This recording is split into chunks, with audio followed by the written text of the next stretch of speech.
Maka jika dikorelasikan ketiga data itu, Tuhan yang telah ditawarkan oleh Paulus kepada kalian, Tuhan yang diperkenalkan oleh Paulus kepada kalian, Bapak yang dikenalkan Paulus kepada kalian adalah Bapak segala dusta. Siapa Bapak atas segala dusta? Itu adalah iblis. Semua yang kamu bacakan itulah dirimu sendiri, Faruk.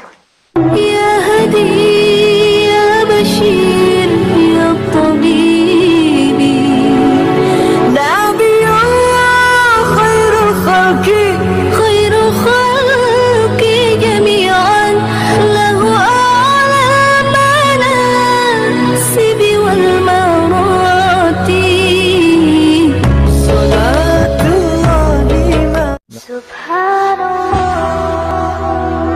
Bismillahirrahmanirrahim. Assalamualaikum warahmatullahi wabarakatuh. Kamu semua yang rahmati Allah. Semoga Allah senantiasa curahkan segala rahmat, segala nikmat yang berkepanjangan dan tiada berhujung di dunia hingga akhirat, insyaallah. Allah pun kumpulkan kita para kaum muslimin di bawah naungan Rasulullah beserta para nabi, beserta para orang-orang yang Allah kasihi, Allah sayangi, Allah cintai, insyaallah, di bawah naungan Rasulullah kelak di mana tiada naungan selain daripada naungannya, insyaallah. Amin amin Allahumma amin. Kaum muslimin, pada kesempatan pagi hari ini saya akan mengunggah sebuah video di mana video ini mengisahkan tentang bagaimana perdebatan Akhi Faruk dengan Kristen-Kristen yang ya seperti biasa bebal-bebal bukan main. Lucu tapi ini kamu muslimin. Baik kamu muslimin, demikian videonya. Siapa? Gini dulu. Dulu itu. Nih Lukas 22:69 ini sekarang giliranku. Nih. Di sini sudah jelas tubuh Yesus Kristus. Ini kita itu bilang tubuh Yesus kan. Ya udah kita kaji. Iya, ini bukan aku Lukas yang 22:69. Sabar dulu. Kita bilang kita bilang aku. Mau itu aja ngomong gantian mah. Ya, sabar itu ya. 10. Sabar itu.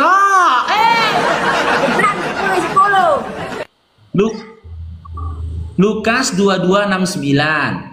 Kenapa itu? Tertuliskan, mulai sekarang anak manusia sudah duduk di sebelah kanan Allah yang Maha Kuasa. Ini perkataan siapa itu? Siapa yang berkata ini mulai sekarang anak manusia sudah duduk? Siapa? Perkataannya Ini perkataan siapa? Oke, perkataan Yesus ya. Anak manusia yang sudah duduk di sebelah kanan Allah Maha Kuasa itu siapa? Yesus. Jadi berapa Yesus di sini? Coba. Berapa? Loh, ulang ya. Tengok nih. Kita buka dari Lukas 22-nya aja biar tahu itu perikopnya ya. Yesus di depan pengadilan agama ini. Tengok ya. Lukas 22 ini tadi ya. Tengok nih. Lukas 22. Nih. Perikopnya Yesus di hadapan mahkamah agama. Lukas 22 ayat berapa? Kan? Nah, Yesus 69. Ayat 69. Nah, iya.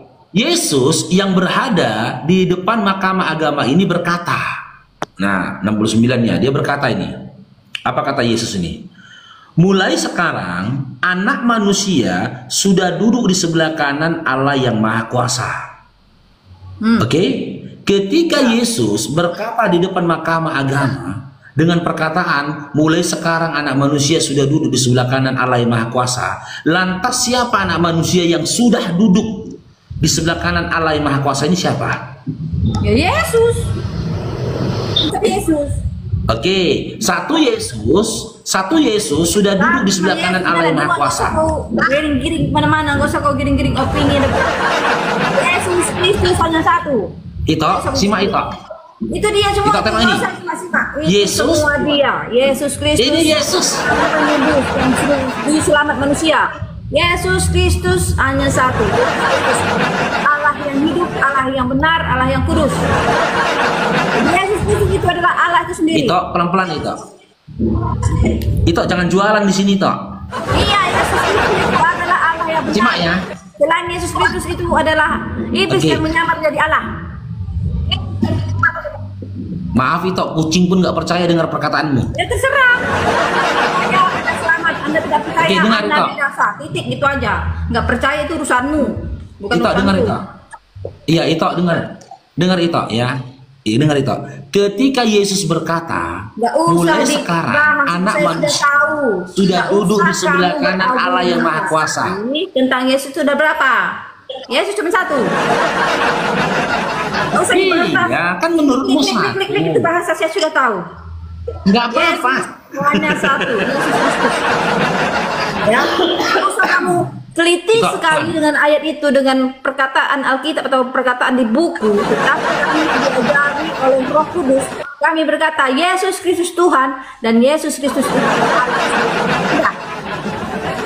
Asumsi Oke, biar gantian ya. menunjukkan kemana-mana. Karena kamu digiring oleh iblis. Aku Kamu kan- tidak senang dengan iblis. Kamu tidak senang dengan iblis. Kamu Iya, memilih gantian iblis ngomongnya boleh. daripada Tuhan Yesus. Sehingga Gantian kamu ngomongnya boleh. apa Yesus itu terus. Kamu habisnya berdebat, habis-habisnya kamu akan sampai kiamat nanti mempermasalahkan tentang Tuhan Yesus. Iya, gantian boleh ngomongnya kan. Keselamatan itu hanya di dalam Tuhan Yesus. Kalau Yesus Kristus binasa. Iya, gantian ngomongnya boleh gantian. Gantian ngomongnya boleh. Oke, simak itu ya. Ketika Yesus berkata, mulai sekarang anak manusia sudah duduk di sebelah kanan Allah yang Maha Kuasa. Itu, bro. Pada saat itu Yesus Saya berada tidak di pernah mana? takut, karena saya diajari Roh Kudus. Saya tidak pernah takut, saya Iya. tidak pernah Tahu, berdebat diajarin dengan hantu. iblis. Iblis itu pandai bersilat lidah, pandai Itu iblis lah. memutar fakta. Tetapi kita Itu, terus salah berjalan dulu. dalam kebenaran. Jangan dan berdusta dalam kau itu. kekudusan. Jangan berdusta, iblis lah yang akan jadi Kami bapakmu. berjalan di dalam kekudusan dan kebenaran, dan kami tahu bahwa Yesus Kristus Tuhan, Yesus Kristus itu adalah Allah itu sendiri, dan Dia mati di kayu salib untuk menebus dosa-dosa manusia. Tidak ada yang bisa selamat kalau tidak di dalam Yesus Kristus. Di luar Yesus Kristus. Itu aja. Nggak usah kita babi tentang ayat Alkitab yang kamu bahas, yang kamu korek-korek sampai tai telingamu pun kau korek-korek, tidak akan habisnya nanti sampai kiamat. Sudah boleh aku ngomong? Udah itu jelas. Oke, aku ngomong sekarang ya. Ya. Yang tertulis dalam Lukas 22:69. Iya. Ya. Di perikopnya itu Yesus berada di depan Mahkamah Agama. Iya betul. Nah, Baca di awal ketika dong. Yesus- Sini aku bacakan. Sini aku bantu bacakan ya. Aku bantu bacakan. Ya. Di Lukas Lukas berapa ini? Lukas 63 sampai ke Lukas 22. Lukas 22 nomor 60. Oh iya, Lukas 22 ayat 63 sampai 71 ya. Aku jelaskan ke kamu, aku bacakan. Ya, baca. Perikopnya baca Yesus dulu. di hadapan, jelas, ini dengar dulu. Yesus di hadapan Mahkamah Agama dan Oke, di orang-orang hadapan yang Mahkamah Agama dia. Di hadapan dan Mahkamah Agama dia orang-orang kan. yang menahan Yesus, Tunggu dulu, Ita. orang itu Ita. dia masih disalib. Yesus masih Yesus disalib di ya. depan Mahkamah Agama ya, depan Mahkamah Agama Yesusnya ya. Ya, Yesus masih ditangkap oleh tentara Roma. Iya, di Yesus depan masih Mahkamah ditangkap Agama. tentara Oke. Roma. Oke, lanjut. Nah. Lanjut. Yesus di depan Mahkamah Jelaskan Agama. kamu. Nah, dan orang-orang yang menahan Yesus mengolok-olok dia dan mataku kurang jelas ya. Bentar. Makin kabur. Tulisannya kecil ini kok. Dan orang-orang yang menahan Yesus mengolok-olok dia dan menyalibkannya. Orang-orang yang menahan Yesus mengolok-olok dia dan memukuli Yesus ya, dia masih dipukuli karena menutupi mukanya dan bertanya, cobalah katakan siapakah yang memukul engkau, dan banyak lagi hujat yang diucapkan mereka kepadanya. Dan setelah hari siang berkumpullah sidang para tua-tua bangsa Yahudi dan imam-imam kepala dan ahli-ahli Taurat. Lalu mereka menghadapkan dia ke Mahkamah Agama mereka. Katanya, jikalau engkau adalah Mesias, katakanlah kepada kami. Jawab Yesus, sekalipun aku mengatakannya kepada kamu, namun kamu tidak akan percaya. Jadi sekalipun Yesus mengatakannya, orang itu tidak akan percaya, sama seperti Paruk. Dan Sekalipun aku bertanya sesuatu kepada kamu, namun kamu tidak akan menjawab. Mulai sekarang anak manusia sudah duduk di sebelah kanan Allah yang Maha Kuasa. Dan sekarang itu di saat dia diadili, orang-orang tidak tahu dia itu sudah duduk di kanan sebelah Allah Bapa. Di saat itu apa? Di saat itu bukan di atas sekarang.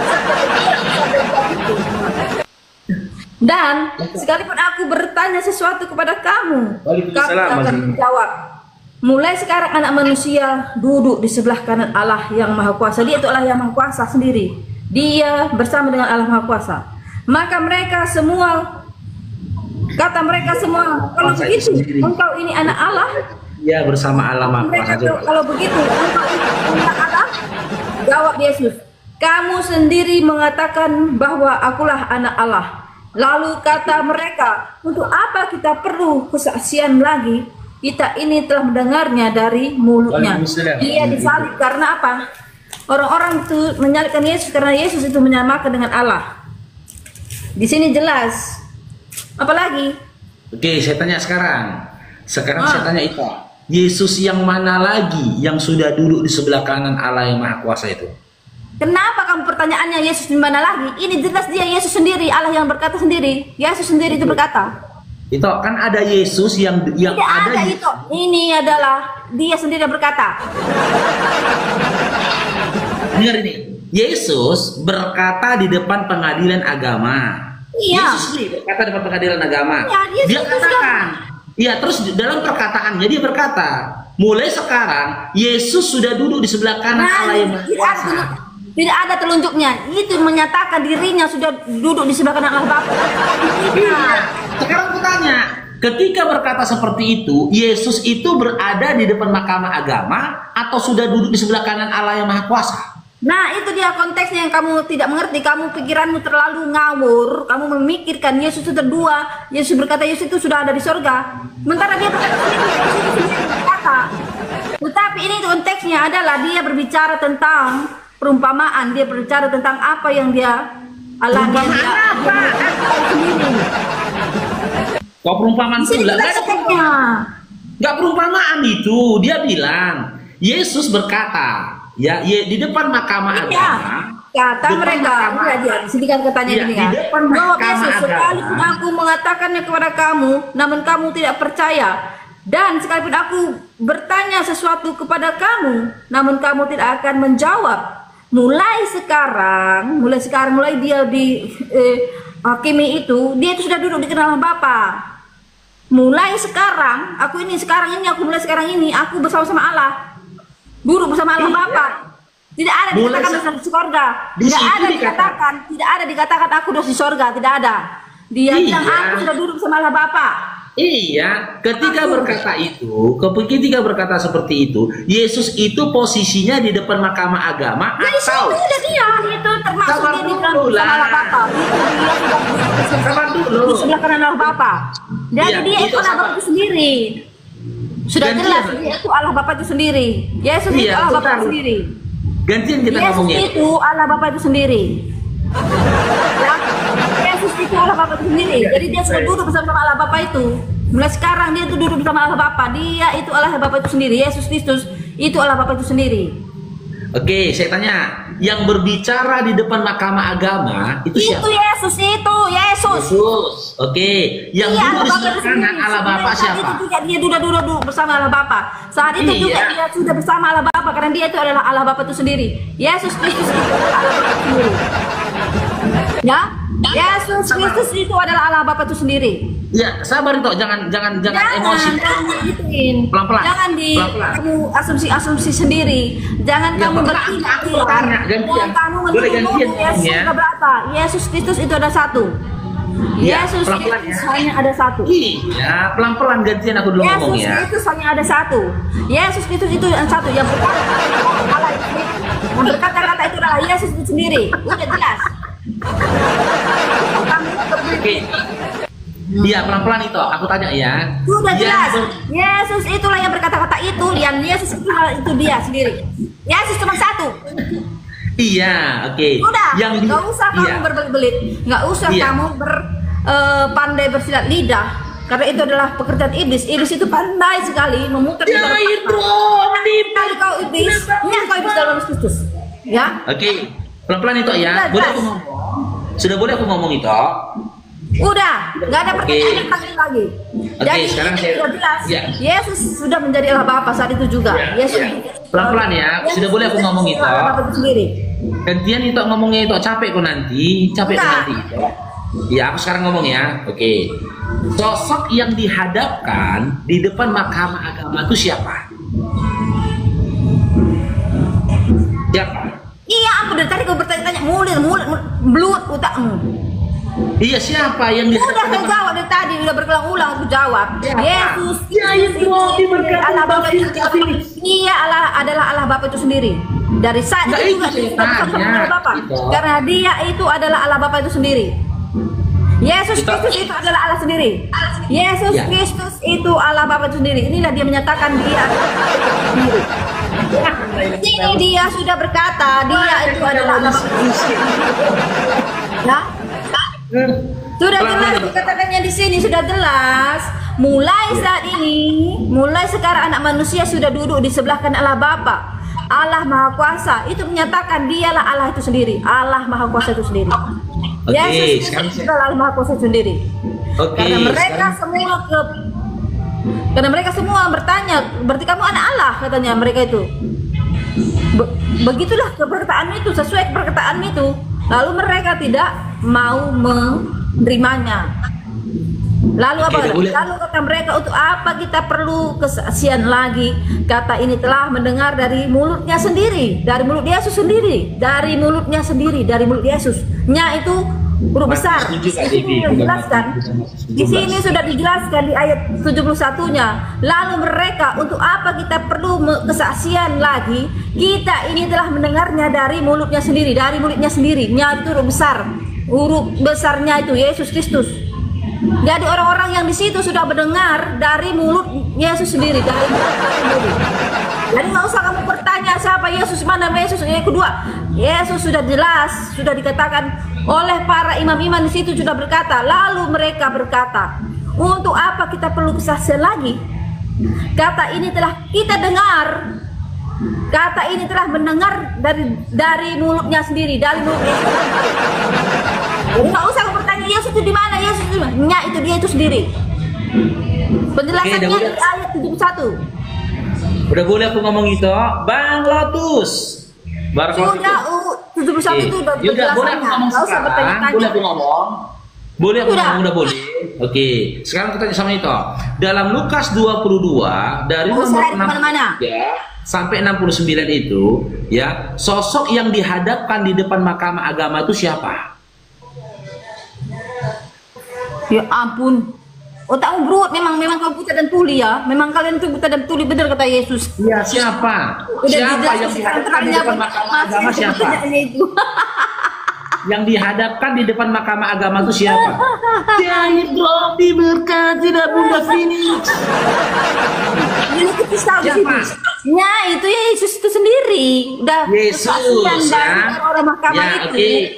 Ya Oke. 71 itu kan udah jelas. Ya. Ayat 71. Ya. Lalu kata Yesus. mereka, untuk Sabar apa dulu, kita Ika. perlu kesaksian lagi? Orang-orang yang di situ itu udah bersaksi. Orang-orang yang di sana udah bersaksi di ayat 71. Lalu kata mereka, untuk apa kita perlu kesaksian lagi?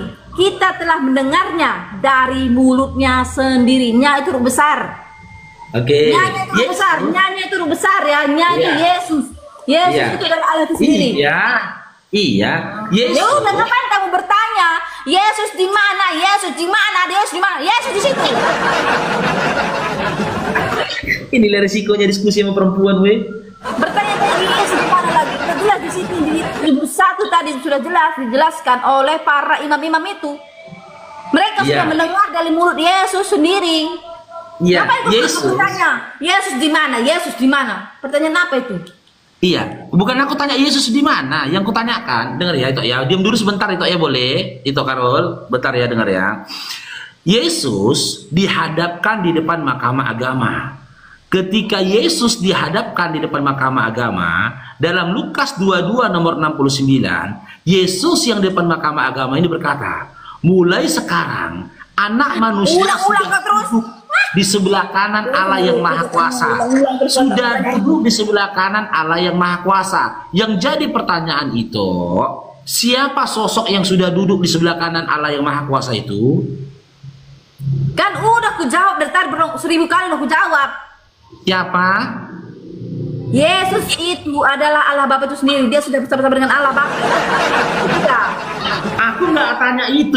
Yang ku tanyakan, ketika Yesus berkata di depan mahkamah agama ini ya, dia berkata, mulai sekarang anak manusia sudah duduk di sebelah kanan Allah yang Maha Kuasa. Pertanyaannya, siapa anak manusia yang sudah duduk di sebelah kanan Allah yang Maha Kuasa itu? Pukul rumah buka pakai gerangnya. Siapa anak manusia yang dikatakan Yesus sudah duduk? Otakmu terlalu beli-beli, kau terima nanti kau.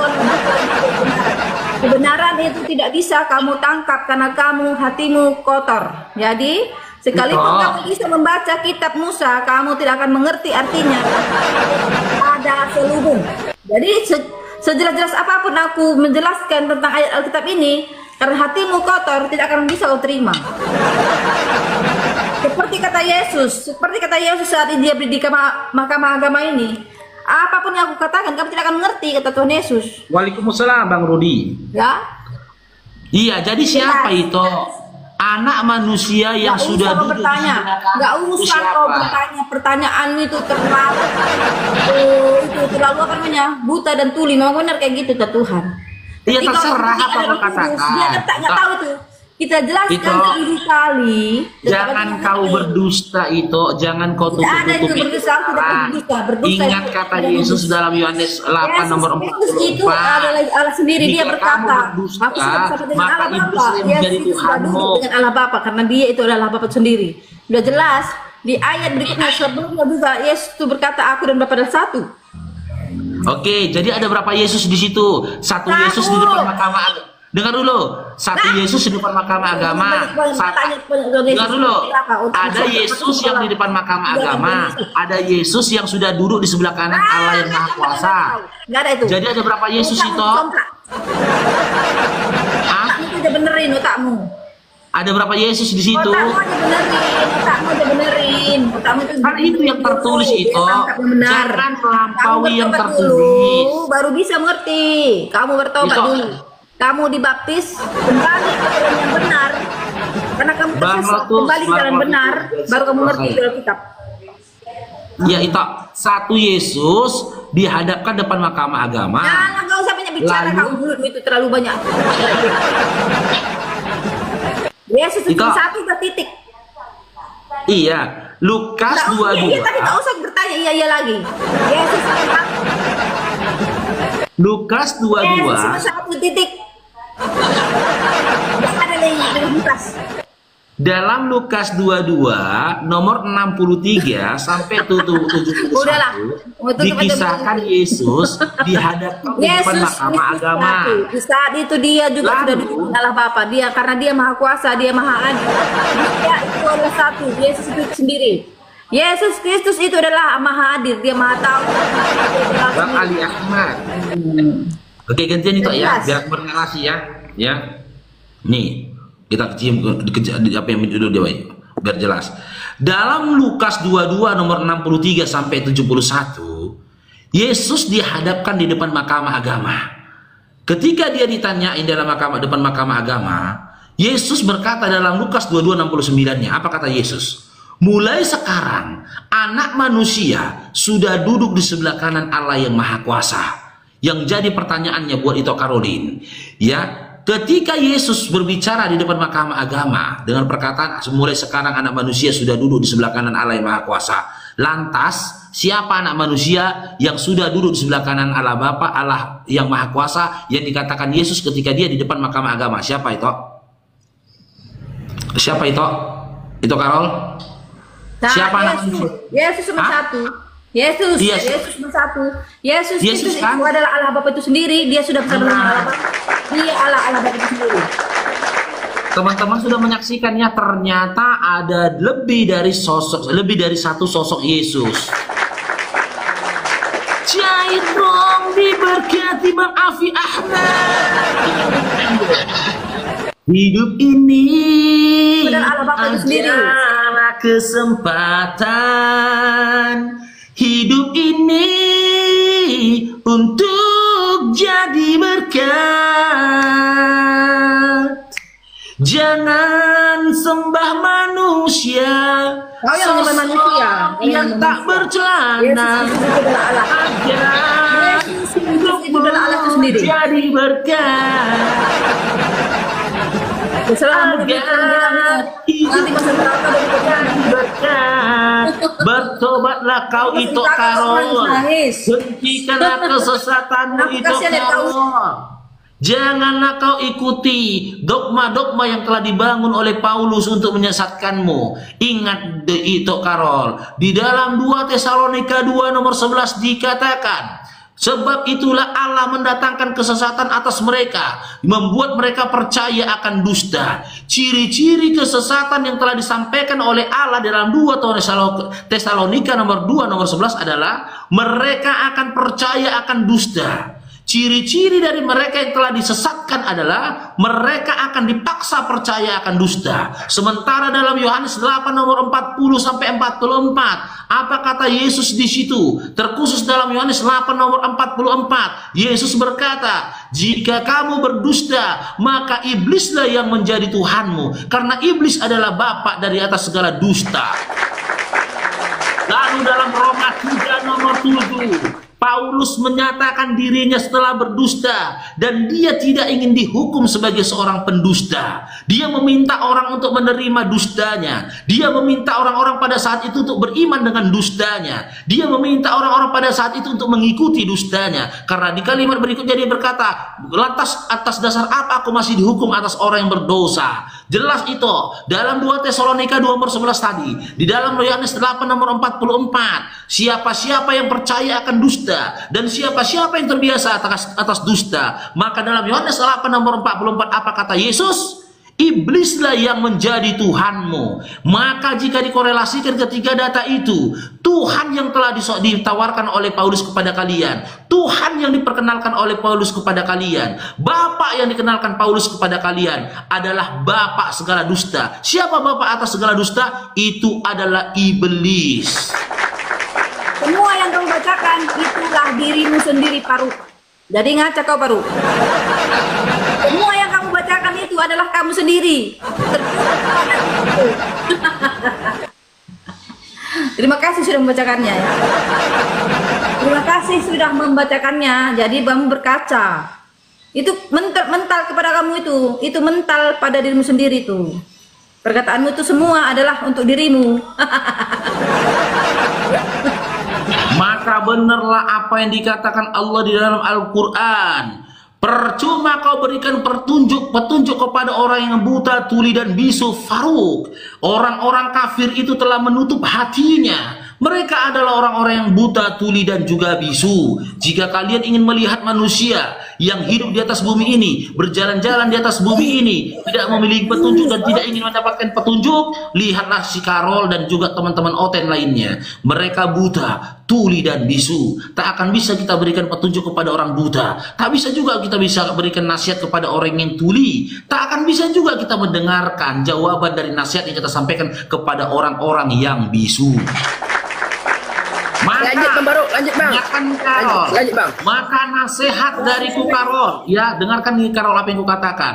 Ya, aku mulai hari ini aku berlepas diri atas segala kesesatanmu. Tugasku hanya menyampaikan kepadamu, bukan memastikan kepadamu. Karena hidayah itu hak prerogatifnya Allah. Tapi ketahuilah Karol, hidayah itu untuk dijemput, bukan untuk ditunggu. Karena berapa dari orang-orang yang mati setelah kita, mereka bermimpi mendapatkan hidayah, tapi tak pernah untuk menjemputnya. Mereka berharap mendapatkan hidayah, tapi mereka tidak pernah berupaya untuk menjemputnya, hingga akhirnya kematian datang kepada mereka, lalu mereka menyesal dengan penyesalan yang sia-sia di dalam kubur nanti.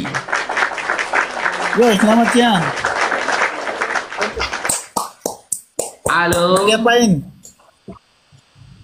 Kenapa kok bawa masukkan orang, Karol? Kok masukkan orang, Karol? Saya tuh masuk. Oh, salah ini. Salah pencet. Ulang. Semua. Lae, selamat Lae ya. Hari ini Lae telah dinyatakan murtad dari Kristen. Enggak lah. Namanya Lae juga. keluar dari Kristen. Bentar Lae, saya tunjukkan datanya dulu Lae. Dalam Galatia 2 nomor 21 dulu ya Lae. Lae sudah keluar dari Kristen karena Lae masih mengharapkan dan meyakini ada kebenaran meskipun setitik dari hukum Taurat. Dan yang menyatakan Lae keluar dari Kristen bukan saya, tapi Paulus itu sendiri yang tertulis di dalam Galatia 2 nomor 21. Ini Lae ya. Harus dibaptis lagi Lae kalau masih tetap Kristen. Tapi kalau saranku jangan balik lagi ke Kristen Lae ya. Nih, Paulus yang mengatakan Lae keluar dari Kristen. Aku tidak menolak kasih karunia Allah, sebab sekiranya ada kebenaran oleh hukum Taurat, maka sia-sialah kematian Kristus. Jika Lae meyakini ada kebenaran, sekiranya ada kebenaran oleh hukum Taurat, maka sia-sialah kematian Kristus atas Lae. Data yang kedua, Galatia 5 nomor 4. Kan jawaban saya jelas. Nih, Galatia 5 nomor 4. Apa katanya? Kamu lepas dari Kristen. Karena arti Kristen pengikut Kristus. Enggak ya? Kamu lepas dari Kristen. Jikalau kamu mengharapkan kebenaran oleh hukum Taurat, kamu hidup di luar kasih karunia. Oke? Tadi kan Mulai jawaban hari saya ini tanggal 11 Oktober jam 9.46 Lae Mazmur siapapun nama aslimu berdasarkan narasi yang disampaikan Paulus dalam Galatia 2:21, Galatia 5 nomor 4, Galatia 2 nomor 16, nanti gue bacakan lagi. Mulai hari ini Lae sudah keluar dari Kristen dan Lae tidak pantas lagi dikatakan Paulus sebagai orang Kristen. Jeder. Selamat datang di kebenaran. Ini data yang ketiga lah ya. Galatia 2 nomor 16. Nih. Kita pakai data lah ya. Lae masih Kristen karena nggak tahu Bibelnya. Jangan nilai. Kamu tahu bahwa tidak seorang pun yang dibenarkan oleh karena melakukan hukum Taurat. Lae nggak akan pernah dibenarkan kalau Lae melakukan hukum Taurat. Ketika hukum Taurat melarang Lae berzina dan Lae tidak berzina, maka Lae tidak dibenarkan. Ketika hukum Taurat melarang Lae untuk mencuri, lalu Lae tidak mencuri, maka perbuatan Lae tidak dibenarkan. Yang benar itu ketika hukum Taurat melarang Lae berzina, Lae harus berzina. Ketika hukum Taurat melarang Lae mencuri, Lae harus mencuri. Ketika hukum Taurat melarang Lae untuk berdusta, Lae harus berdusta. Karena apa? Karena dalam Galatia 2 nomor 2:16 kata Paulus, kamu tahu bahwa tidak seorang pun yang dibenarkan oleh karena melakukan hukum Taurat, tetapi hanya oleh karena iman dalam Kristus Yesus. Sebab itu kami pun telah percaya kepada Kristus Yesus supaya kami dibenarkan oleh karena iman dalam Kristus dan bukan oleh karena melakukan hukum Taurat. Sebab tidak ada seorang pun yang dibenarkan oleh karena melakukan hukum Taurat. Tidak ada seorang pun yang dibenarkan oleh karena melakukan hukum Taurat. Ketika hukum Taurat melarang Lae berzina dan Lae tidak berzina, maka perbuatan Lae tidak dibenarkan. Karena perbuatan yang dibenarkan melawan hukum Taurat. Bagaimana cara bentuk melawan hukum Taurat? Ketika hukum Taurat melarang Lae berzina, Lae harus berzina. Ketika hukum Taurat melarang Lae mencuri, Lae harus mencuri. Ketika kitab Taurat Imamat 18:10 melarang Lae untuk menyingkapkan aurat dari istri ayah Lae atau ibu kandung Lae, Lae harus bisa menelanjangi istri dari ayah Lae sendiri atau ibu kandung Lae sendiri. Karena jika Lae berpegang kepada hukum Taurat, Lae tidak dibenarkan karena melakukan hukum Taurat. Jelas dalam Imamat 18:10 ada larangan untuk menyingkap aurat dari istri ayah kita atau ibu kandung kita. Kalau Lae patuh pada hukum Taurat dengan tidak membuka aurat dari ibu Lae, maka Lae tidak dibenarkan, kata Paulus dalam Galatia 2 nomor 16. Maka sebagai bentuk Lae ya tidak melakukan hukum Taurat, maka bantah Taurat. Taurat melarang Anda untuk menelanjangi ibu Anda, maka Anda harus menelanjangi ibu Anda. Taurat melarang Anda untuk mencuri, maka Anda harus mencuri. Taurat melarang Anda berzina, maka Anda harus berzina. Dan tahu ketika Taurat melarang Anda membunuh, Anda harus membunuh.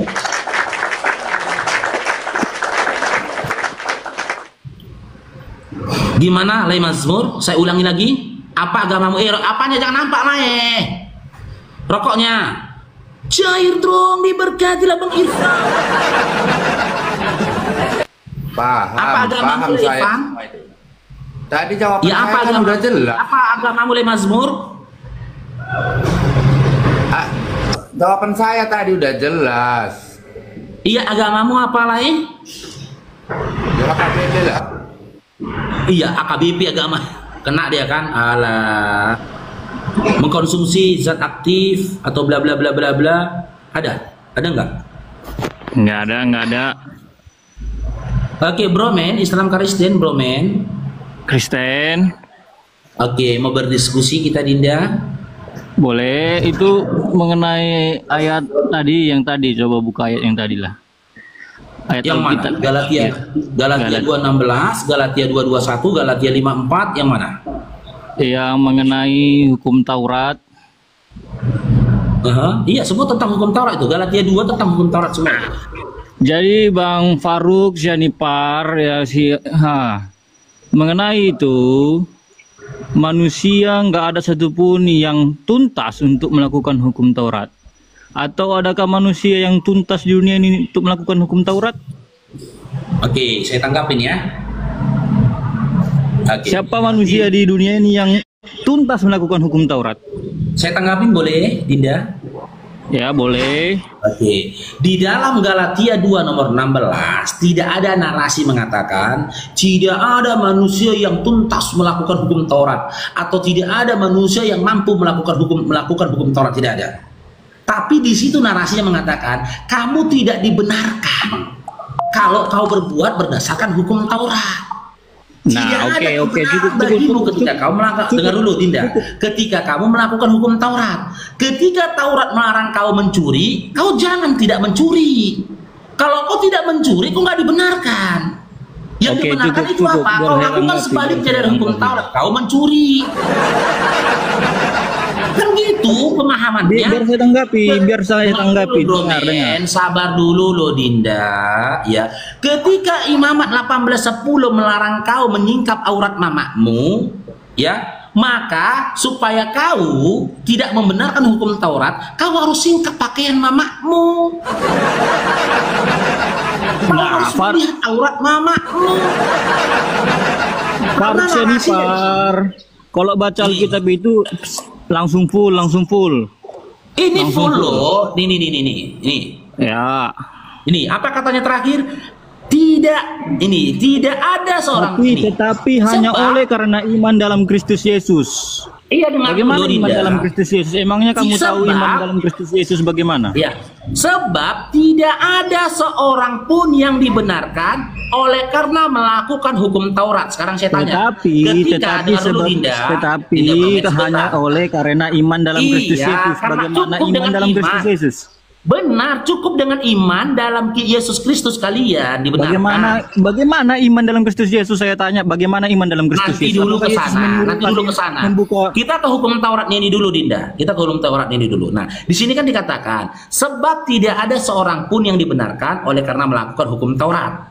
Karena tak ada seorang pun yang bisa sanggup melakukan itu semua. Siapa yang sanggup? Gak ada isinya kayak gitu. Saya tanya siapa yang sanggup? Gak ada isinya seperti itu dalam Galatia 2:16 ini, gak seperti itu kata-katanya. Nah, biar saya ajari kamu, biar saya ajari. Sabar dulu, Dinda. Dari zaman perjanjian lama, Tuhan itu buat. Saya nggak tanya itu, Dinda. Sabar dulu, Dinda.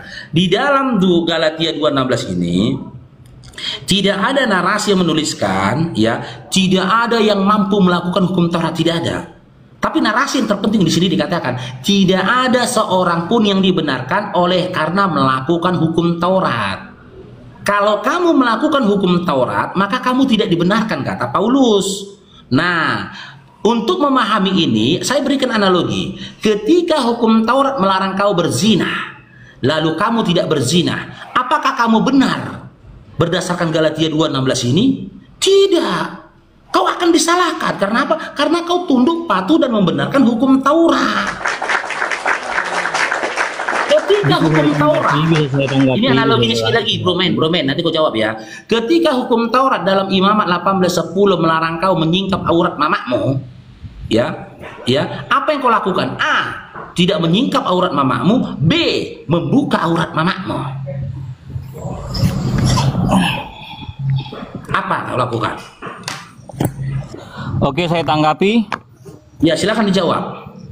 Oke, kita baca ya, bagus-bagus ya. Karena si Faruk ini baca pun nggak tamat dia, apalagi ya menafsirkannya sembarangan gitu ya.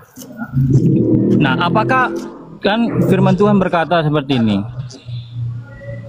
Sebab itu tidak seorang pun yang dibenarkan karena melakukan hukum Taurat. Oke. Apakah ketika kita melakukan hukum Taurat kita tidak dibenarkan? Apakah ketika kita tidak dibenarkan kita harus tidak melakukan hukum Taurat? Loh, Dinda, ini kalimatnya jelas. Kamu tidak akan dibenarkan. Betul, karena keselamatan itu bukan karena perbuatan baik. Keselamatan itu karena Yesus, bukan karena perbuatan baik. Jangan ngarang lah dulu. Jangan kemana-mana dulu, Dinda Bromen, sabar Dinda ya. Kita ulangi lagi kalimatnya ya. Tidak ada seorang pun yang dibenarkan oleh karena melakukan hukum Taurat. Pemahamannya bagaimana, Faruk? Kau tidak akan dibenarkan kalau kau lakukan hukum Taurat. Betul, apakah ketika kita tidak dibenarkan, apakah kita harus melakukan yang sebaliknya? Tidak kan, karena hukum Taurat itu yang baik.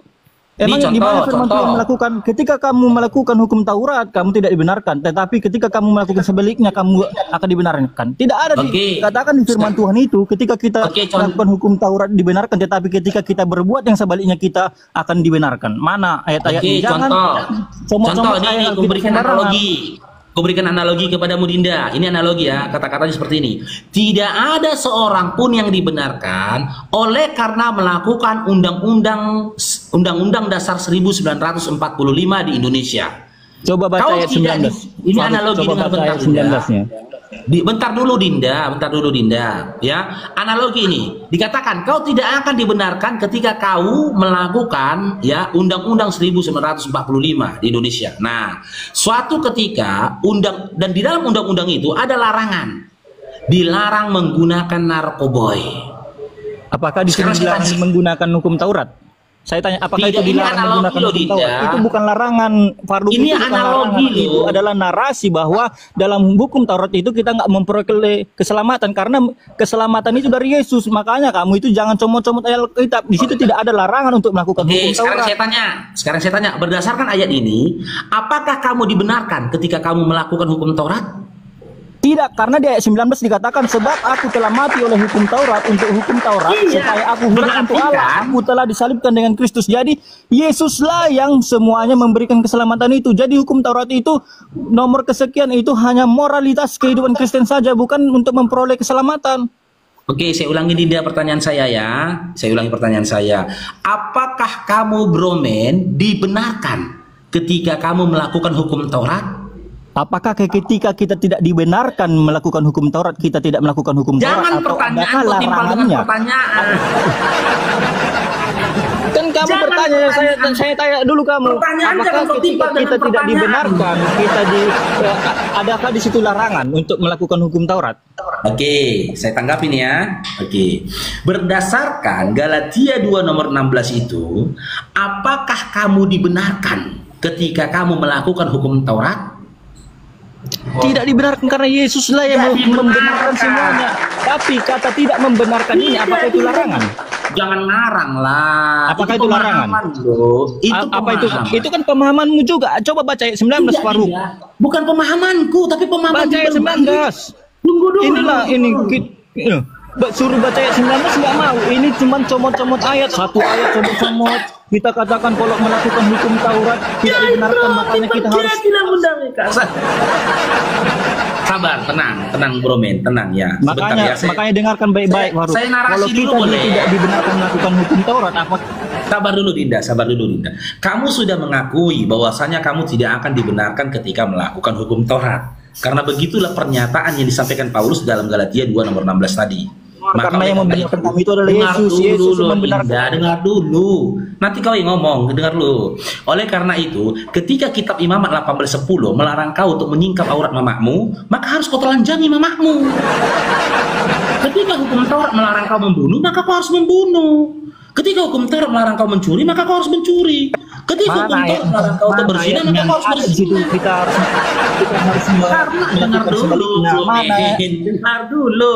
Dengar dulu. Ayatnya mana? Galatia 2 nomor 16. Kamu tidak akan dibenarkan ketika kamu melakukan hukum Taurat. Ya. Taurat itu melarang kau untuk menyingkap aurat mamakmu, menelanjangi mamakmu. Itu tidak dibenarkan dengan melarang, itu beda. Taurat itu melarang kau untuk menyingkap aurat mamakmu. Jangan kau ikutin. Kan itu katanya, kalau kau ikutin, nggak dibenarkan kau ketika kau lakukan Taurat itu tadi. Maka apa yang kau lakukan sebagai bentuk bahwasanya dengar dulu. Lantas apa buktinya bahwasanya kau tidak mengikuti hukum Taurat? Kau lakukan pertentangan terhadap Taurat. Taurat melarang kau untuk menyingkap aurat mamakmu, maka kau harus telanjangi mamakmu.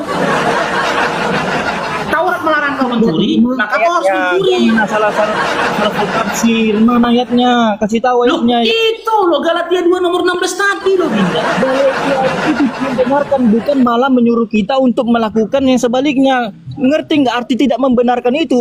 Atau adakah situ larangan? Ketika kita tidak dibenarkan, kita harus melakukan yang sebaliknya. Contohnya, kita harus menelanjangi ibu kita. Nggak ada di situ.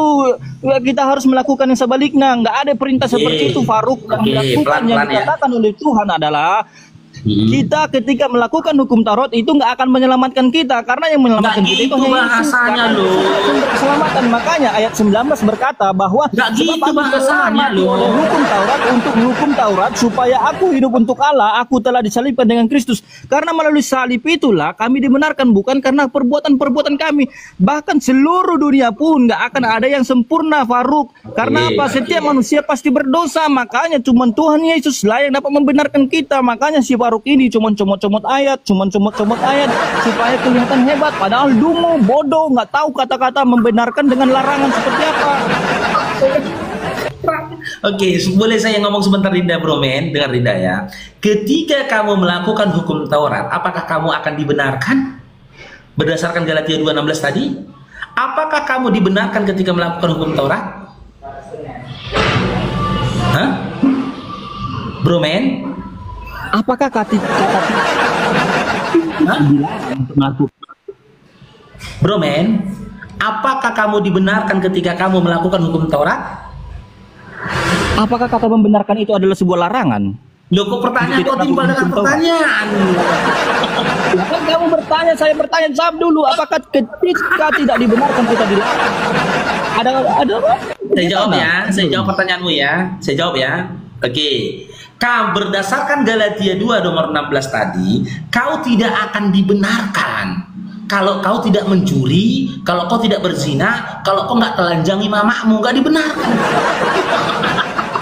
Tidak dibenarkan. Karena apa? Karena perbuatan. Di mana ayatnya? Di mana ayatnya?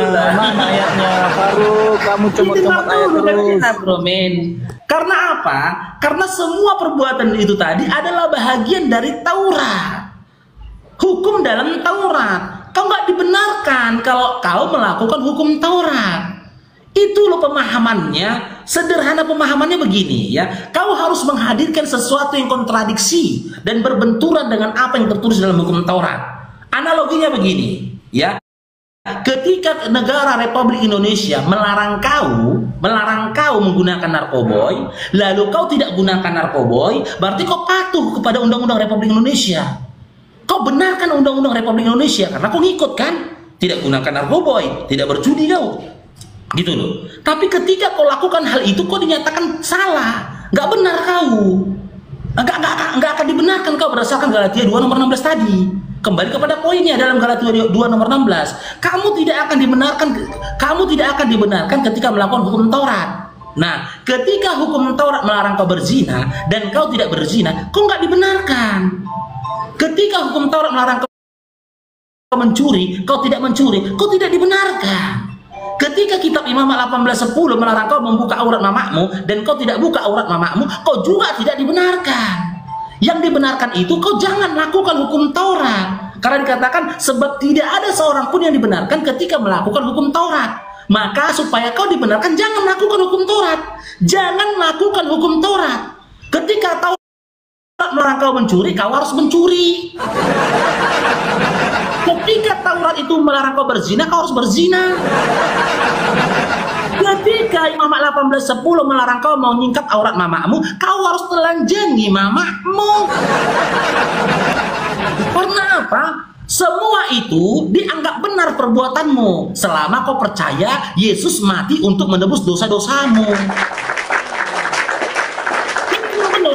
Kau mau mencuri, kau mau berzina, kau mau kawini mamakmu, kau mau begini adikmu, apapun perbuatanmu itu akan dibenarkan selama kau memiliki keyakinan Yesus mati lalu bangkit untuk menebus dosa-dosamu. Oke, bisa saya tanggapi Faruk Sapam. Itu pemahamannya Dinda, ya. Nah, kan ini lagi si Faruk ini katanya, kalau kita tidak dibenarkan karena melakukan hukum Taurat, kita harus melakukan yang sebaliknya.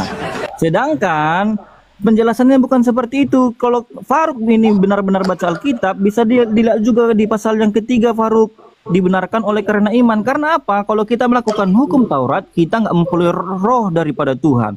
Yang ketika kita memperoleh roh itu ketika kita beriman kepada Tuhan. Di ayat yang ke-12 dikatakan, namun dasar hukum Taurat bukanlah iman. Nah, jadi kalau orang melakukan hukum Taurat terus terikat kepada hukum Taurat, dia nggak percaya bahwa Kristus telah menyelesaikan semuanya itu, karena nggak ada satupun di dunia ini orang yang apa? Orang yang sempurna Faruk. Cuman Yesuslah orang yang sempurna, karena pengorbanan dosa itu adalah darah. Nah, darah yang suci itu nggak ada di dunia ini selain pada Yesus. Makanya orang yang beriman kepada Yesuslah yang selamatkan, bukan orang yang melakukan hukum Taurat, Faruk. Makanya kalau kita melakukan hukum Taurat sah-sah saja, tapi apakah kita juga percaya kepada Tuhan? Nah, ini nggak ada batasannya. Kalau kamu tidak melakukan hukum Taurat, kamu tidak percaya Yesus. Nggak ada kata firman Tuhan seperti itu. Namun kita juga bisa melakukan hukum Taurat ketika kita juga percaya kepada Tuhan Yesus. Nah, bagaimana tanggapan Faruk? Oke, dengar Dinda ya. Apa yang kau sampaikan tadi sudah benar Dinda. Kalian hidup di atas bumi ini tak punya hukum apa-apa. Cukup percaya dengan Yesus. Betul. Dengan bermodalkan percaya dengan Yesus kalian diselamatkan. Bukan dengan melakukan hukum Taurat. Makanya ada ancaman dari Paulus dalam Galatia 2:16, Galatia 2:21, Galatia 5 nomor 4. Kau akan keluar dari Karistin. Kalau kau beriman dan juga dengar dulu Dinda. Kau akan keluar dari Karistin ketika kau mengharapkan ada kebenaran, ada kebaikan di dalam hukum Taurat. Gitu loh. Makanya di dalam Galatia 2:16 tadi dikatakan, ya, tidak seorang pun yang dibenarkan ketika melakukan hukum Taurat. Kalau kau lakukan hukum Taurat, apapun aturan dalam hukum Taurat itu kau lakukan, kau tidak dibenarkan Dinda. Ya, antonim dari tidak dibenarkan, kau disalahkan. Larangan membunuh, berzina, mencuri dan yang lain-lainnya, gitu loh. Itu bahagian dari Taurat. Kalau kau patuh kepada itu, kau nggak dibenarkan. Tapi yang dibenarkan apa? Sebaliknya. Dibenarkan ketika kau telanjangi mamakmu. Dibenarkan kau ketika kau mencuri, berzina, merampok, membunuh, kau dibenarkan. Yang penting kau percaya pada Yesus.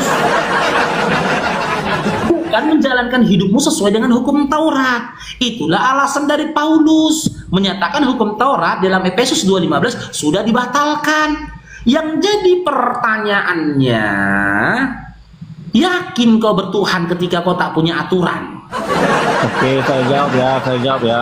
Iya, silakan Dinda. Nah, jadi Faruk, dasar iman kita itu berbeda. Kalau Islam itu supaya masuk surga itu harus melakukan amal yang banyak, perbuatan baik yang banyak. No, kalau kami beda, Faruk ya. Kalau kami berarti kalau tunggu dulu sedikit lagi, bentar. Kak, dia mau sampaikan tadi di awal disampaikan dia. Dasar iman kita beda, Faruk, kata dia. Kalau Islam masuk surga itu dengar dulu bentar. Kalau kalian Islam itu bisa masuk surga karena melakukan amal baik. Kan gitu. Maka kalian bisa masuk surga. Nah, kan kata dia tadi berbeda. Berarti benar teman-teman, dia mau mengakui bahwasanya mereka itu boleh berzina, boleh mencuri, boleh merampok, boleh menunggangi mama kandungnya. Boleh. Hostnya ini nggak jelas ini. Amal baik lawannya itu amal buruk. Umat Islam bisa masuk surga ketika melakukan amal baik, kata dia. Dan berbeda, berseberangan dengan Kristen, kata dia. Maka umat Kristen bisa masuk surga ketika melakukan amal buruk. Apa itu? Mencuri, menipu, merampok, membunuh, berbohong, menunggangi mamanya, menunggangi bapaknya, menunggangi kandungnya, menunggangi kakak kandungnya. Semua dilakukan. Semua. Karena apa? Mereka sudah diselamatkan, cukup percaya dengan Yesus. Yang jadi pertanyaan, itu ajaran Tuhan apa ajaran setan? Bro men, makanya itu saya ngomong boleh, saya ngomong boleh. Dari tadi kamu matikan mic saya, padahal waktu kamu ngomong saya diam aja. Iya, ini aku cuma memperjelas aja loh, Dinda. Silakan. Oke, saya lanjutkan ya. Nah, dalam iman Islam itu dikatakan bahwa perbuatan baik itu amal mereka itu membawa mereka kepada surga gitu. Tapi faktanya ayat-ayat Al-Quran mereka mengajarkan bahwa ada banyak ujaran kebencian. Contohnya menghambat jalannya orang-orang kafir dan lain-lain segala macam, ya kan? Perbuatan-perbuatan baik, amal-amal zikir semuanya itu membawa mereka ke surga. Faktanya dalam Al-Quran mereka menjelaskan bahwa mereka harus melakukan perang, bunuh-bunuhan segala macam itu untuk menyusahkan orang lain kafir-kafir gitu kan. Nah, jadi dalam kehidupan kami orang Kristen ini dari zaman Perjanjian Lama tak ada seorang pun yang dapat melakukan hukum Taurat dengan tuntas. Karena apa? Manusia ini dari semula sudah berdosa sejak mereka melanggar hukum yang pertamanya, yaitu menyentuh bahkan mereka melanggar perintah Allah, yaitu waktu di Taman Eden. Nah, dari situlah dosa ada, sehingga apa? Ditetapkanlah hukum Taurat itu untuk membuat moral manusia baik. Namun tak seorang pun dapat melakukannya, tak seorang pun dapat tuntas melakukannya. Bahkan seorang Muslim pun nggak ada yang tuntas untuk melakukan itu, hukum Taurat itu. Nggak ada seorang satu pun Muslim di dunia ini, nggak ada yang tuntas melakukan itu. Nah, maka daripada itu Yesuslah yang turun sendiri yang menuntaskan itu di kayu salib, sehingga perbuatan-perbuatan kita itu nggak membawa kita kepada keselamatan, itu hanya membawa kita kepada perbuatan yang baik, moral yang baik, kehidupan yang baik. Namun kebenaran yang sejati adalah bahwa Tuhan membenarkan kita, Yesus membenarkan kami. Karena apa?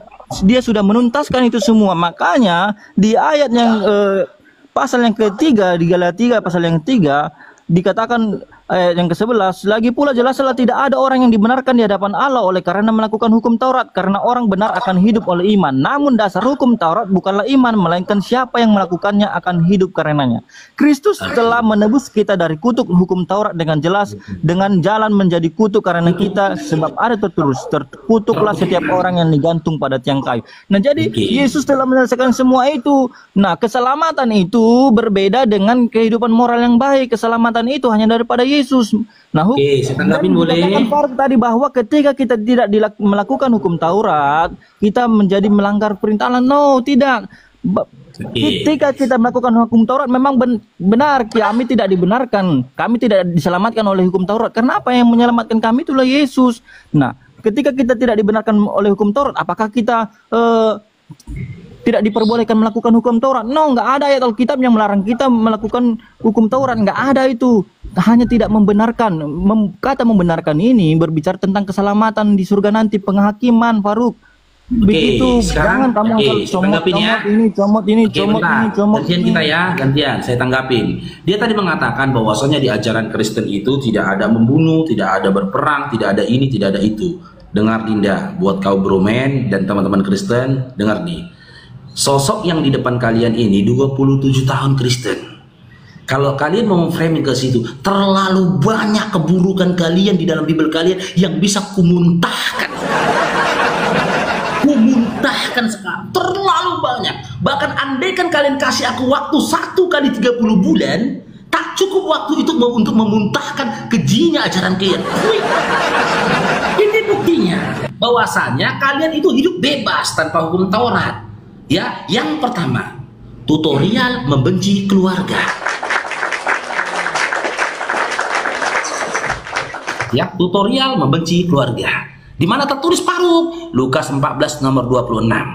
Jikalau seorang datang kepadaku dan ia tidak membenci bapaknya, ibunya, istrinya, anak-anaknya, saudara-saudaranya laki-laki atau perempuan, bahkan nyawanya sendiri, ia tidak dapat menjadi muridku. Mengerikan. Sangat mengerikan karena diajarkan untuk membenci kedua orang tua, istri, anak-anak dan juga keluarganya. Yang kedua, tutorial anti toleransi. 2 Yohanes 10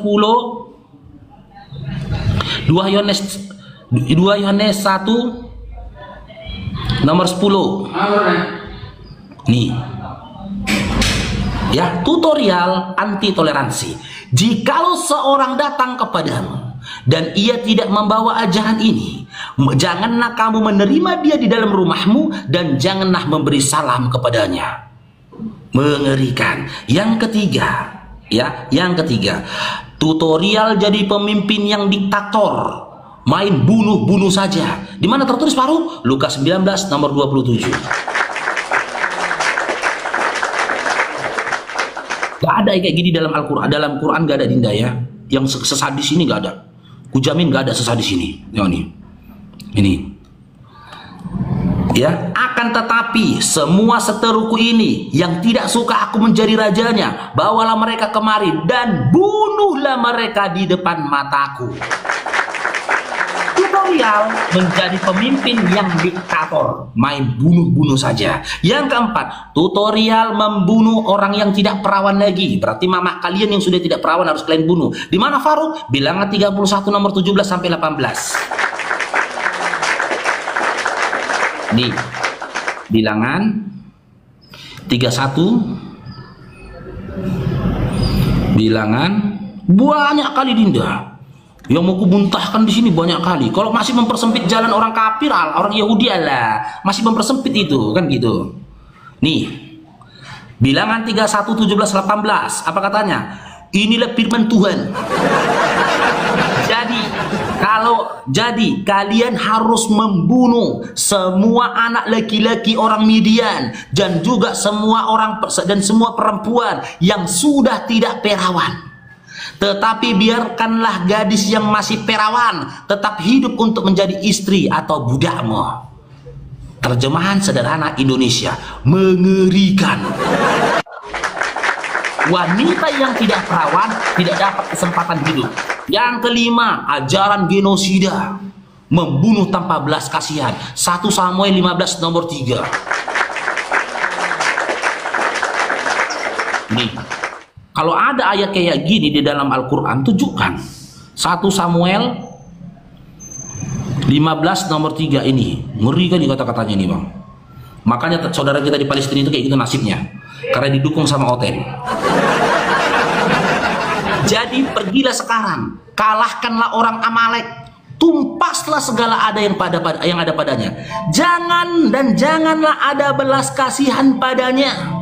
Janganlah ada belas kasihan padanya. Sekali lagi, janganlah ada belas kasihan kepadanya. Sekali lagi, janganlah ada belas kasihan kepadanya. Siapa yang harus dibunuh? Bunuhlah semua anak, semuanya, laki-laki maupun perempuan, anak-anak maupun kanak-kanak yang menyusu, lembu maupun domba, unta maupun keledai.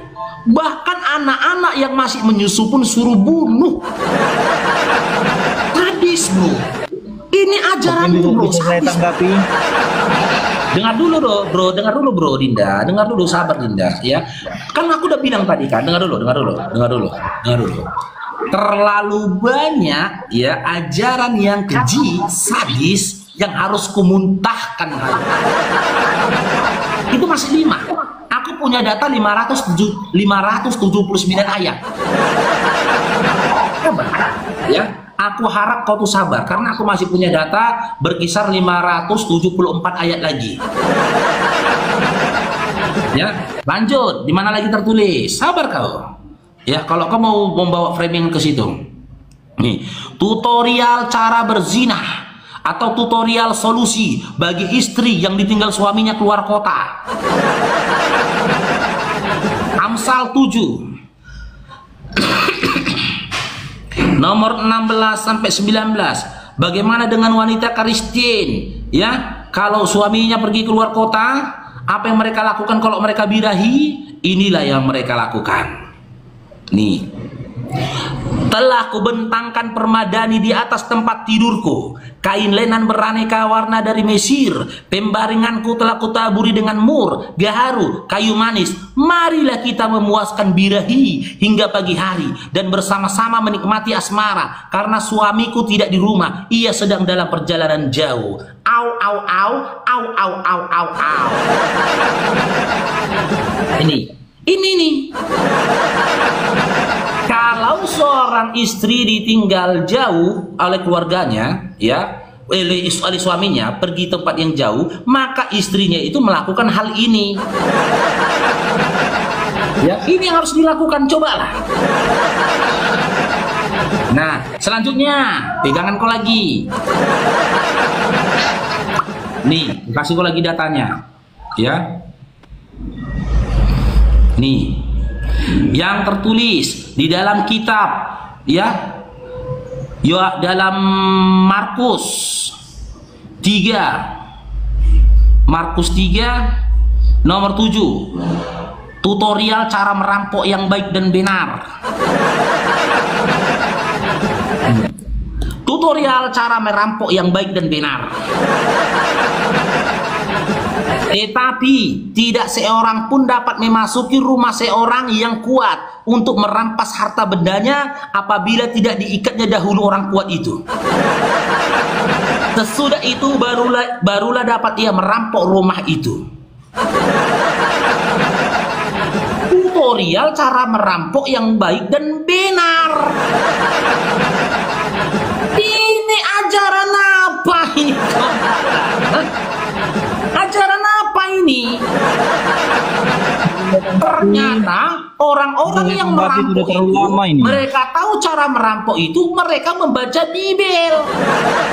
Jadi saya tanggapi sudah terlalu lama ini, Pak. Dulu, Dinda, sabar dulu kau.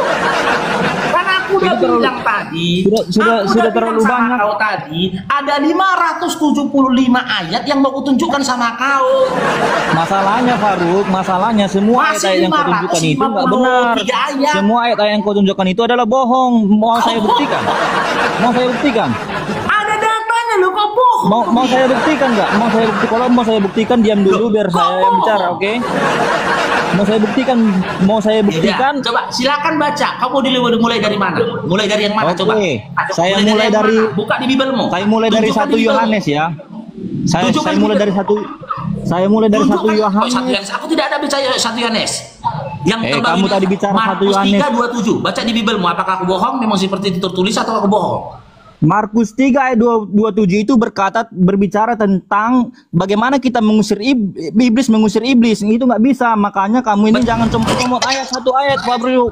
Ini berbicara bagaimana dapat mengusir iblis kalau dia seorang iblis gitu. Ini makanya bagaimana seorang dapat merampok rumahnya, sedangkan yang punya rumah masih dalam rumah. Apalagi yang punya rumah itu orang kuat. Itu jadi kamu jangan asal-asal comot, Faruk. Yang kedua, dalam 1 Yohanes ayat 10 kamu katakan, jikalau seorang datang kepadamu dan ia tidak membawa ajaran ini, janganlah menerima dia di dalam rumahmu dan janganlah memberi salam kepadanya. Sedangkan ajaran ini dikatakan berbicara tentang ajaran sesat, Faruk.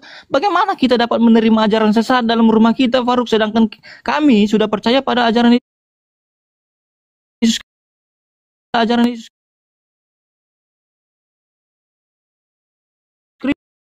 Ajaran Yesus. Kau bilang pula aku bohong ya. Kau kurang ajar kayak, kurang ajar kayak. Coba buka Faruk yang kamu katakan tadi. Kau bilang pula aku Yang kamu bohong. katakan Baca itu tadi. baca. Baca. Satu Yohanes. Baca. Kita Markus mulai 3:27 baca. Sama nggak sama yang aku baca tadi? Jangan kau bilang aku bohong. Kau ya. Itu kan Baca. kalau satu ayat, Faruk. Kalau kamu baca Bener secara nggak yang keseluruhan, aku baca itu tadi? berbicara Bener nggak yang aku baca tentang tadi? bagaimana iblis dapat mengusir iblis. Kamu jangan asal Yang saya tanyakan kenapa kau katakan aku tadi bohong? Ketika aku baca Markus 3:27 tadi. Lah, Jika kan memang kamu aku bohong, katakan kau itu baca ajaran Markus Yesus. 3:27 Sedangkan itu adalah sesuatu yang berbicara tentang orang yang mau mengusir iblis, sedangkan dia iblis. Bagaimana kamu ini? Oke, sekarang saya tanya sama kamu. Aku bohong nggak tadi ketika aku baca Markus 3:27? Ada nggak aku rubah isinya? Isinya tidak akan merubah, tapi pernyataan kamu adalah merubahnya. Itu menjadi ajaran Yesus yang untuk merampok. Itu kan nggak benar. Sedangkan itu adalah ajaran berbicara tentang perumpamaan seorang iblis nggak bisa mengusir iblis. Oke, saya ikuti narasimu ya tentang perumpamaan. Sekarang saya tanya, ya. Markus 3:27. Saya dulu bicara. Markus 3:27. Faruk. Yang kedua yang kamu katakan dalam surat 1 Yohanes yang kedua, 1 Yohanes yang kedua ayat yang ke-10. Dengar dulu. Padamu dan dia tidak membawa ajaran ini, janganlah menerima dia. Sedangkan ajaran yang di situ dikatakan itu tidak dapat diterima adalah ajaran sesat, karena ini membahas tentang ajaran sesat. Kamu ini asal-asal comot ayat. Jadi yang benar teman-teman bukan nggak ada, cuman dibantah sama mereka. Coba lah. Dia bilang saya bohong tadi. Aku masih ada 553 ayat lagi loh, bro men. Seperti itu, tapi kamu nggak baca secara keseluruhan. Contohnya di ayat surat Yohanes yang kedua ini, pasal yang pertama yang ke-10 kamu katakan bahwa kita ini adalah orang yang nggak boleh menerima seseorang dalam rumah kita, sedangkan ini berbicara tentang ajaran sesat. Kamu ini kan pembohong, Faruk. Sekarang saya tanya sama kamu, dalam 2 Yohanes 1 nomor 10, bolehkah kamu memasukkan orang ke dalam rumahmu yang tidak membawa ajaran yang sama-samamu? Karena yang dibawa ajaran sesat, kami harus menjaga Saya diri tidak kami. tanya mau sesat atau apa, saya tidak tanya itu. Bolehkah kamu memasukkan orang ke rumahmu yang tidak membawa ajaran yang selaras dengan ajaranmu, bolehkah?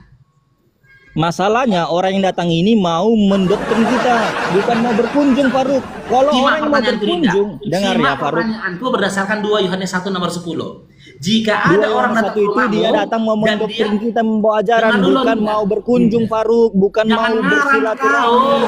bukan mau bersalam-salaman, bukan mau makan, Jangan bukan mau ngarang berkunjung, kau. Faruk. Itu mau Yang saya mendoktrin kita tanyakan, membawa ajaran sesatnya Bro, kepada men. rumah kita. Kamu ini nggak ngerti ayatnya, tapi Baru kamu 5 ayat, udah comot-comot, kencang, makanya udah. kamu ini Faruk. Jangan kau pancing aku. Yang kutanyakan, berdasarkan 2 Yohanes 1 nomor 10, boleh nggak kau masukkan orang ke rumahmu bertamu yang tidak membawa ajaran yang seajaran denganmu, bolehkah?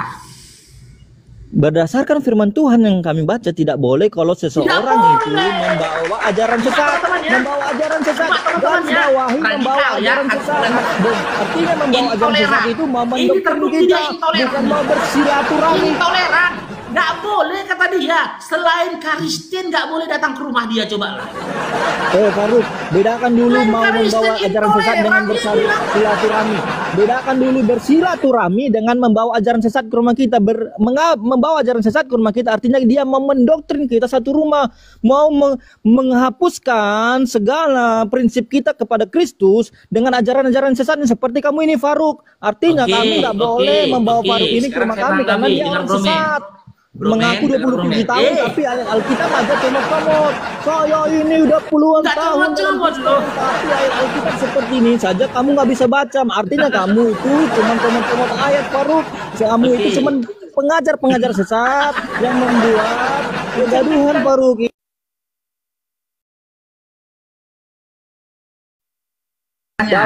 Narasi yang barusan kamu sampaikan, adakah tertulis dalam Yohanes 1 nomor 10? Apa lagi? Mau ngomong lagi yang mana Narasi. lagi? Biar saya bukakan lagi.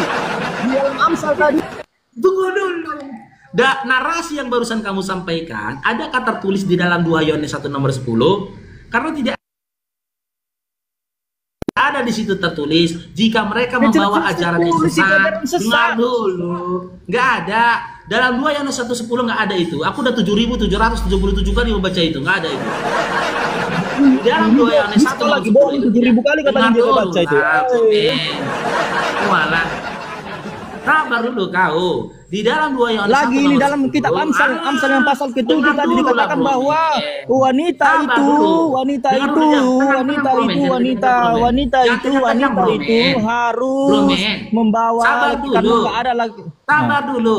Di dalam 2 Yohanes 1 nomor 10 tidak ada narasi mengatakan jika mereka membawa ajaran sesat, jika mereka berupaya mendoktrin kamu, jika mereka berupaya menyesatkan kamu, tidak ada tertulis seperti itu. Tidak ada. Tetapi apa yang dikatakan di situ? Siap, sabar dulu kok babi jadinya kan. Alah.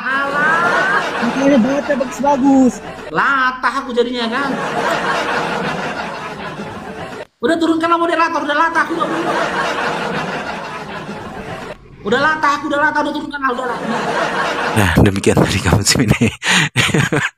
Benar-benar ini berlangsung ya. Jadi Aki Farum ini memang orangnya cerdas gitu ya.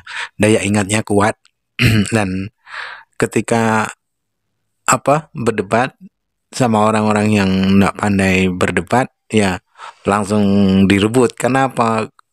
Sudah namanya kalau diberikan panggung juga bikin bikin kesal aja karena orientasinya itu menghujat gitu ya.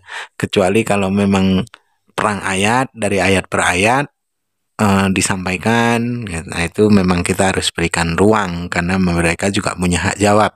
Tapi kalau niatnya untuk menghujatnya jangan dikasih panggung gitu ya. Kristen ini kalau dikasih panggung, wah menjadi-jadi mereka jadi merasa menang, merasa di atas angin, merasa apa yang disampaikan itu benar, itu kebenaran. Padahal ya itu hanya terlahir dari kebencian sehingga mereka ngarang cerita, sehingga mereka menyampaikan dengan segala dusta ya, karena lisan jahatnya itu. Karena mereka ini sesungguhnya ketika berdebat dengan niatan untuk menghujat, datang dengan kebencian, bukan untuk mencari ilmu ataupun untuk membela keimanannya, tapi yaitu tujuannya dengan kebencian, datang dengan kebencian, maka yang keluar dari lisan bodohnya ya hanya hujatan-hujatan saja. Baik kaum muslimin, mungkin hanya itu saja yang dapat saya sampaikan dan saya Ribdu Dusani. Wassalamualaikum warahmatullahi wabarakatuh. Ya Hadi, Ya Bashir, Ya Tabib.